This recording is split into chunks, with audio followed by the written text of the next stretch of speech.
Subscribe करें और bell दबाएं ताकि कोई खबर रह न जाए। क्लाइमेट चेंज ने हमारी फूड सिक्योरिटी को, कोविड-19 ने फूड सिक्योरिटी को, कॉन्फ्लिक्ट्स ने, ये ट्रिपल सी हैं, कॉन्फ्लिक्ट्स, कोविड-19, क्लाइमेट चेंज ने फूड सिक्योरिटी को बहुत मुतासिर किया है। दुनिया भर में जंगें हो रही हैं। यूक्रेन वीट सप्लाई करता था, गंदम दिया करता था बहुत सारे ममालिक को, वो नहीं जा रही है। लाखों टन गंदम वहां फंसी हुई पड़ी हुई, एक्सपोर्ट करने नहीं दी जा रही है। वो लोग अपील कर रहे हैं भेजने दे। वजह क्या है? दुनिया को ये चाहिए, लोग भूखे मर रहे हैं क्योंकि उनका ही सिस्टम था, वहां से खरीदने का सिस्टम, एक साइकिल थी। लेकिन इस वक्त दुनिया भर में कहा जाता है कि अगले चंद सालों में आबादी डबल होती जा रही है, मुंह बढ़ते जा रहे हैं, पेट बढ़ते जा रहे हैं, खाने के लिए ज्यादा से ज्यादा खाना चाहिए लेकिन पैदावार कम होती जा रही है। ऐसे में फूड सिक्योरिटी बहुत खतरे में है।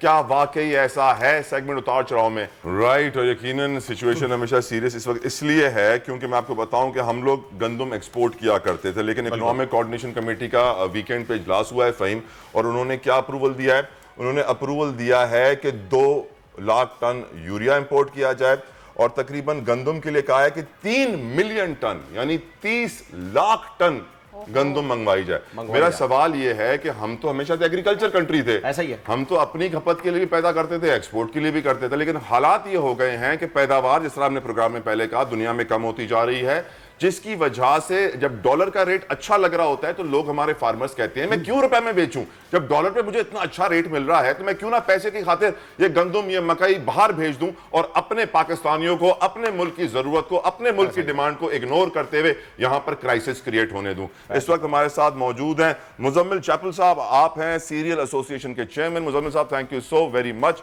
आपने अपना कीमती वक्त हमें दिया। डॉक्टर अब्दुल करीम साहब, पाकिस्तान पोल्ट्री फार्मर्स के भी रहनुमा, हमारे साथ होंगे। मुजम्मिल साहब, पहले आपसे पूछना चाहूंगा, इस वक्त सिचुएशन ये है कि जो मेज है हमारी, मकई है, उसकी शॉर्टेज होने वाली है, और पोल्ट्री एसोसिएशन आवाज उठा रही है, अपील कर रही है हुकूमत से कि इसको एक्सपोर्ट ना करो, नहीं तो फीड महंगी हो जाएगी। फीड महंगी हुई, अंडा महंगा होगा, मुर्गी महंगी होगी और तमाम पोल्ट्री के आइटम्स के ऊपर इंपैक्ट आएगा। क्या कहेंगे आप इसके ऊपर मुजम्मिल साहब? बिस्मिल्लाहिर्रहमानिर्रहीम सर, बहुत बहुत शुक्रिया, आपने हमें इनवाइट किया। सबसे पहली बात तो ये है कि सर, एक बात मैं आपको बताऊं कि इसकी हमारे पास मुल्क में 3 क्रॉपें होती हैं। एक समर की क्रॉप होती है, 2 विंटर की क्रॉप्स होती है, और हमारी जो क्रॉप है उसमें 90 लाख टन की ये क्रॉप है, बहुत बड़ी क्रॉप है। पहले के जमाने में हमारे यहाँ कॉटन भी बहुत ज्यादा उगती थी, अब लोगों ने रिप्लेसमेंट इसको किया है, और हमारी जो फी एकड़ पैदावार है तकरीबन 80 से 100 मन फी एकड़ है, ठीक है, और इसमें कोई शॉर्टेज नहीं है। हम तकरीबन 2006 से एक्सपोर्ट कर रहे हैं, और आज 2000, और तकरीबन समझ लें कि पोल्ट्री की जो कंजम्पशन है वो 5 मिलियन मेट्रिक टन है, और बाकी दूसरे दीगर की जो है तकरीबन 2 मिलियन है। इसमें एक्सपोर्ट जो है हमारा मुश्किल से 5 से 6 लाख टन जो है एक्सपोर्ट होता है, और तकरीबन ज़र मुबादला उससे 150 से 200 मिलियन डॉलर हम जो है वो हर साल कमाते हैं। ये एक समझ लें कि इतनी अच्छी हमारी मार्केट एक बनी हुई है, और हमारे पास प्रोडक्शन की भी कोई किल्लत नहीं है।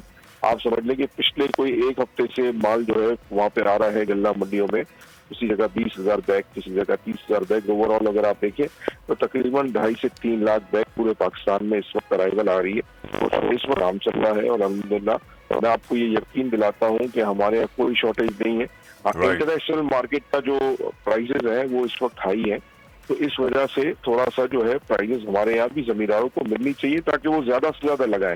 अगर हम अपने जमींदारों को दबाएंगे, एक्सपोर्ट पे पाबंदी लगाएंगे, इम्पैक्ट उस पे आएगा। यानी फार्मर्स का बिल्कुल ख्याल रखना है। Muzammil sahab, I will come back to you. हमें जॉइंट और अब्दुल करीम साहब, आप नॉर्थ रीजन के चेयरमैन पोल्ट्री एसोसिएशन है। अब्दुल करीम साहब, आपने बात सुनी, मुजम्मिल चैपल साहब कह रहे हैं कि हम 3 दफा मक्की की फसल उगाते हैं, 1 दफा समर में, 2 दफा विंटर में। हमारे पास वाफिर मिकदार मकई मौजूद है, हमें परेशान होने की जरूरत नहीं है मेज के लिए, और एक्सपोर्ट करना भी जरूरी है ताकि फार्मर्स को उनका हक मिल सके और वो भी ग्रो कर सके। आप क्या कहेंगे उसके ऊपर? जी, यकीनन मैं मुजम्मिल साहब को एंडोर्स करूंगा। ये मकई की फसल जो है पिछले कई सालों से बड़ी अच्छी तरक्की करती है, बल्कि हमारी 5वीं फसल बन चुकी है, और इसमें पोल्ट्री का बहुत बड़ा हिस्सा है इसमें। लेकिन इस साल थोड़ा सा हमें देखना पड़ेगा कि दुनिया की इस वक्त ग्रेन प्रोडक्शन की सूरत हाल पिछले सालों से ज़्यादा मुख्तलिफ है। इस साल में कई ग्रेन प्रोड्यूसिंग कंट्रीज ने अपना रिव्यू किया है कि वो, हम लोग शायद इस वक्त इस पोजीशन में ना हो कि अगर शॉर्टेज हो तो हम मकई जैसी ग्रेन को इंपोर्ट कर सके। आई थिंक मैं ये नहीं कहता कि बैन लगना चाहिए, लेकिन इसमें कम से कम रिव्यू होना चाहिए, क्योंकि जो एग्रीकल्चर डिपार्टमेंट की तरफ से जो फिगर्स आती हैं वो इतनी ठीक नहीं होती, और वो उस वक्त पता लगता है जबकि हम फसल को कंज्यूम कर चुके होते हैं, ख़त्म कर चुके होते हैं। तो इसलिए मेरा ख्याल है कि इसको रिव्यू करना चाहिए ज़रूर कि आया हम कितनी कॉर्न एक्सपोर्ट कर सकते हैं और कितनी हमें इस साल चाहिए, और एक रियलिस्टिक फिगर को पहुंचना बहुत जरूरी है। अब्दुल करीम साहब, योर रिकमेंडेशंस, आप क्या रिकमेंड करेंगे हुकूमत को? मैं रेकमेंड करूंगा जी कि कॉर्न को रिव्यू करें, इसकी एक्सपोर्ट को, अगर ठीक है बैन तो ना हो लेकिन पता लगे कितनी हम कर सकते हैं, ताकि कोई ना कोई लिमिट होनी चाहिए उसके एक्सपोर्ट पे। और ये सिर्फ इस साल के लिए है, हो सकता है अगले साल अच्छी कॉर्न लग जाए और वो ये खत्म हो जाए काम। जिस तरह कॉर्न की इंपोर्ट पे ड्यूटी लगी हुई है 40%, वो इसलिए लगी हुई थी कि कॉर्न की लोकल प्रोडक्शन को इनकरेज करना था। और मेरे ख्याल अब वो रेगुलेटरी ड्यूटी भी शायद इस वक्त 30% की जो लगी है वो गैर जरूरी है, शायद किसी वक्त आपको इंपोर्ट करना पड़े ये। राइट, रेगुलेटरी ड्यूटी के बाद मुजम्मिल साहब आखिरी चंद सेकंड से अपनी रिकमेंडेशन, अपनी तजावीज़ पेश कर दीजिए हुकूमत को। सर मसला ये है कि हमारा मुल्क जो है इस वक्त डॉलर्स की परेशानी में है और इसमें हम रिव्यू जरूर करें। बात यह है कि ग्राउंड रियलिटी ये है कि हमारे पास सरप्लस तकरीबन 1 से 2 मिलियन टन है इस वक्त भी, ठीक है। तो हमें कोई इसमें कोई मसला नहीं है। एक्सपोर्ट 5-6 लाख टन की होती है। कंटेनर्स की इस वक्त शॉर्टेज है, एक्सपोर्टर्स ने ऑर्डर लिए हुए। अगर हम बैन लगाएंगे तो हमारे मुल्क का नाम भी खराब होगा।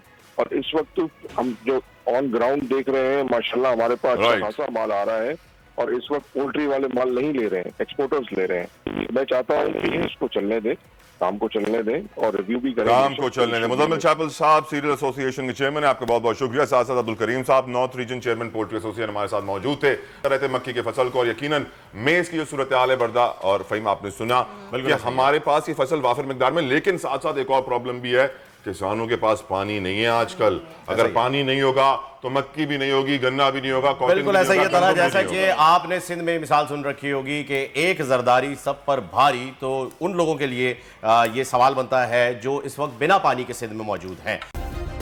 सब्सक्राइब करें और बेल दबाएं ताकि कोई खबर रह न जाए।